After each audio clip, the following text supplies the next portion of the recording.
I'm Ryan O'Dowd, and you're listening to the Issues Magazine YouTube channel. Today we're continuing with section 416, The Omega Seed, by Paolo Soleri. We're moving on in Book 5, Sacred Spaces. Tall Buildings and Gigantism. Gigantism is a pathological condition which destroys the morphological congruence of an organism. It does not refer to absolute size, but to the relationship between size and performance. An ant 2 inches long suffers from gigantism. A whale suffering from gigantism would be a whale of a whale, bigger than any healthy whale. The outsized animal is the gigantic animal. For many of the things man does, there's a relationship between object and size. Hand tools are, in general, very much size-defined. A 25-pound hand shovel is gigantic. A 1-gallon teacup is gigantic. On the other side of the normal size is dwarfism. The mini shovel, the mini toothbrush, the mini teacup. All of them, because of either gigantism or dwarfism, are pathological tools. But as the size of the hand shovel is measured by the muscular capacity of man, the steam shovel is geared in size to the per-hour tonnage capacity. The latter machine is better defined as a giant machine than a gigantic machine. The adjective gigantic is used to define a dysfunction in the system that got too big for its own good performance. The tall building is often a structure that got too big, indeed, too tall for the good of man. It has much too often become a gigantic warehouse for white-collar workers, to which some or many frills are added or applied to unruffle the feathers of noisy, if ineffectual, social-minded birds. Because of the dysfunction inherent in tall buildings as they are designed today, many of the complaints against them are more than justified. They point at the abstract content and at the sterile ethos that is characteristic of the efficiency technocratic mind, a truly mindless kind of brain which acts lobotomized. The fault of the segregative, single-function tall building would be similar to the fault of a liver, which doubled its size and at the same time limited the variety and subtlety of its activities, were it not for the fact that the cells of the tall building, the inflated liver, are self-conscious, personalized reagent cells, the people acting in it. The reason for such double ineptitude is to be found in the functional morphological break between the organ, the tall building, the organism, the town. The anthropomorphic metaphor might not be original, but remains eloquent and legitimate. The tall building is a gigantic organ unfit to serve a normal-sized organism. It is furthermore an organ unfit to serve a gigantic organism, which is also unfit for life. Even if both the gigantic organ and the organism were reciprocally well-proportioned, they would be unfit since such scale is disproportionate to a balanced relationship between their morphology and their performance. The hitch is simply and essentially that one cannot design and build tall buildings outside of a highly structured context, not because one cannot conceive of a tree outside of the forest, but for the far more stringent reason that the limb cannot be designed apart from the trunk. The town or the city is the true organic unit, the tree in this metaphor indivisible, and when divided, incomprehensible and indefensible. The tall building per se is pure limbo. It is ontologically, economically, and politically pure speculation. If we do not move from mutilation into fullness, we must sooner or later confess to impotence because of incompetence. The tall building is indeed more valid as a premonition, a preparation for things to come that is valid per se as a working system of the technological society. As a working structure, it is plagued by the demeaning tempo of its own limited functions. As a limb, it is too isolated, too specialized, and too big. As a premonition of a full organism, it is too timid and too small. It is furthermore more often a two-dimensional structure which, seen from the point of view of physical logistics, is handicapped by its own functional and structural fragility. It is a scaffolded bureaucratic machine benevolently called an administrative organizational structure, made efficient by the truistic economy of the vertical juxtaposition of functions. Only when the tall building transforms itself into the city will the tall building become part of the tree in the forest or the meadow and not remain an inept limb incapable of really giving life its due. This transformation demands a radical reconsideration in premises and procedures, and touches upon social, cultural, political, and economic structures. Without such radicalization, the tall building remains an unfulfilled hypothesis suspended in technocratic abstraction, as another vivid example of a better quality of wrongness. Thus concludes Tall Buildings and Gigantism. Moving on. Ecology as Theology. Synopsis. Practical man is constantly bruised and is encountered with reality, since reality is not practical but real. The scars left by those encounters litter the past and will eventually bury contemporary man, because by giving to Caesar so much, nothing is left for God. We need to reconnect matter to spirit, Caesar to grace, since we are an unbreakable mix of matter and spirit. If a model of reality is a device by which knowledge enacts itself, then the validity of the model, its truth, is proportional to the effectiveness it demonstrates in the pragmatism of enactment. If Euclidean geometry had not been useful to the technological enactment of the last 2 millennia of man's inventions, then the Euclidean model of reality would have been true to a lesser degree, or, at a limit point, it would have been absurd. This is an indigestible notion for the so-called pure scientist for 2 reasons.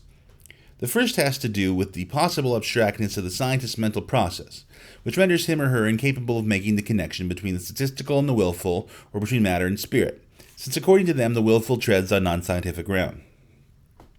The second reason might have to do with the anticipatory gap separating a model from the context of the present, a context incapable as yet of verifying the pragmatism or truth of the model, and consequently a context that views the model as useless if not meaningless.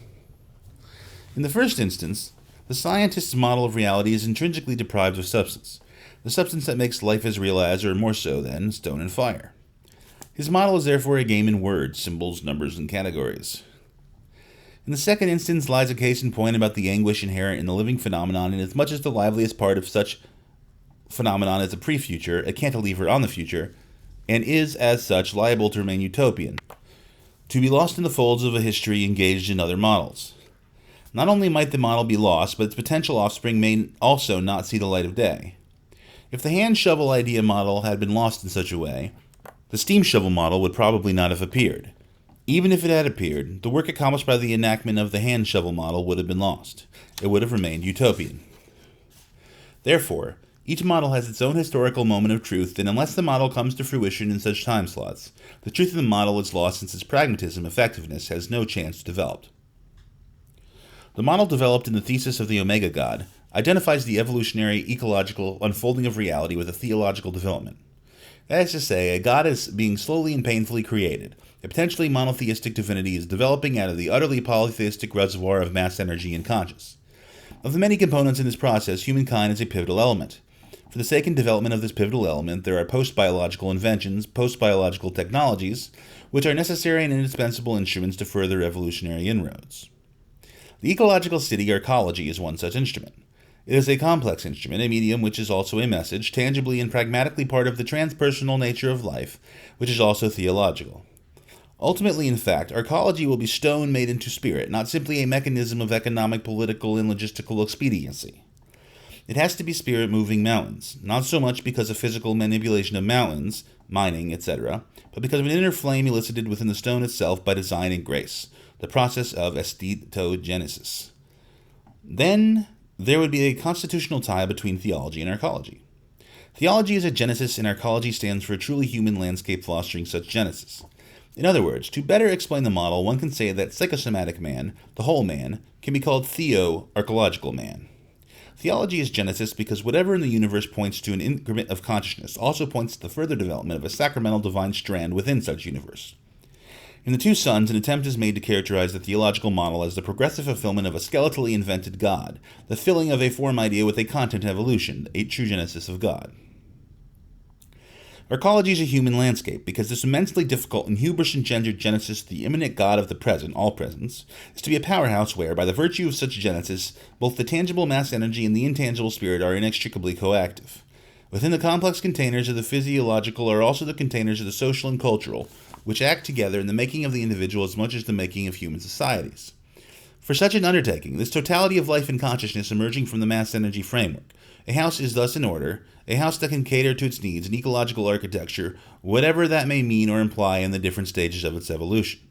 The invention of the idea city is the invention of the house in question. The word arcology, architecture, and ecology is used to indicate one of its objectives, the imploded organization of the physical into a sophisticated instrument capable of serving and expressing the transpersonal consciousness of the society, a cultural, theological, creative genesis.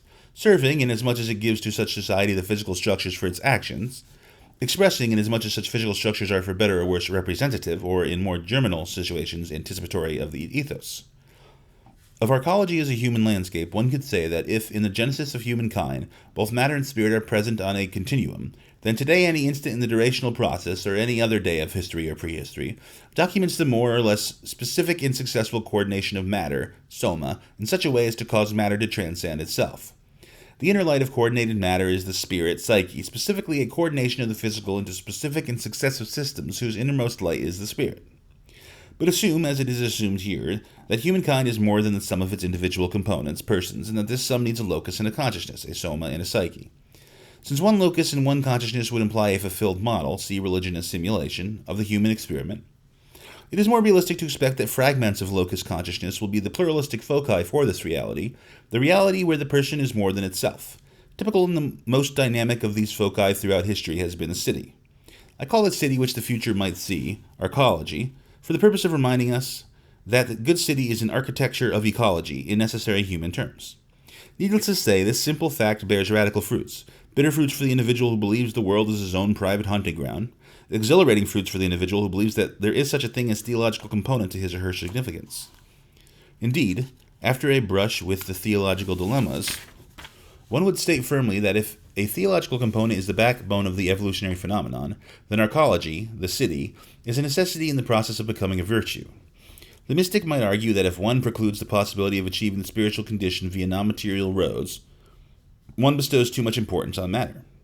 In debating such a notion, one ought to consider that if and when what we call matter is rejected as a basic, necessary, indispensable component of spirit, then one is faced with the unavoidable senselessness of an evolutionary tide tragically or foolishly involved in the transformation of the material into the immaterial. If there is no theological back, arcology is simply a necessity dictated by the laws of mass energy.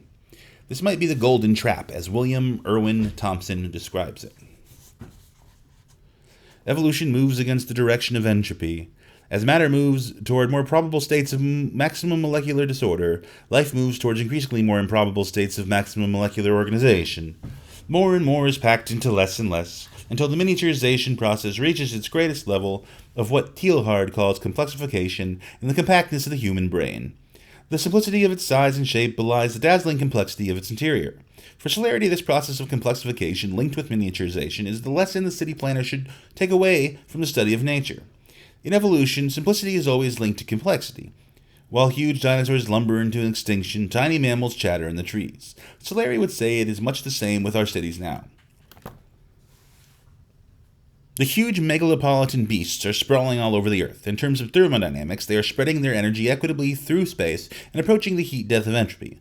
They destroy the Earth, turn farmland into parking lots, and waste enormous amounts of time and energy transporting people, goods, and services over their expanses. They so fill their ecological niche that they destroy it and thus become caught in their own evolutionary dead end. Soleri's answer is urban implosion rather than explosion.